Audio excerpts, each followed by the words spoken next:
ایک گاؤں میں علی نام کا ایک ننھا کسان رہتا تھا۔ وہ بہت محنتی اور ایماندار تھا مگر اس کی زمین چھوٹی تھی۔ اسی گاؤں میں ایک امیر زمیندار بھی رہتا تھا جو بہت لالچی اور مغرور تھا۔ ایک دن علی اپنے کھیت میں کام کر رہا تھا کہ اچانک ایک سنہری چمکتی چڑیا اس کے پاس آ بیٹھی۔ چڑیا بولی، اگر تم میری مدد کرو گے تو میں تمہیں انعام دوں گی۔ علی نے مسکرا کر کہا، ضرور بتائیں میں کیا کر سکتا ہوں؟ چڑیا نے کہا، میرے انڈے کو کچھ دن کے لیے محفوظ جگہ پر رکھ دو۔ علی نے ایمانداری سے انڈا اپنے گھر میں رکھ لیا۔ چند دن بعد چڑیا واپس آئی اور خوش ہو کر علی کو ایک سنہری بیج دیا۔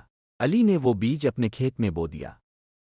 جلد ہی ایک خوبصورت پودا اگا جس پر سونے جیسے چمکتے پھل لگے۔ یہ دیکھ کر امیر زمیندار کو بہت لالچ آیا۔ وہ چڑیا کو پکڑنے کے لیے جال لے آیا۔ ایک دن چڑیا پھر آئی مگر زمیندار نے اسے پکڑنے کی کوشش کی۔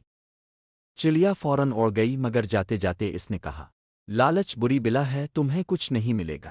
زمیندار نے بھی ایک بیج چرایا اور اپنے کھیت میں لگا دیا مگر اس میں سے کچھ نہیں اگا۔ وہ بہت شرمندہ ہوا۔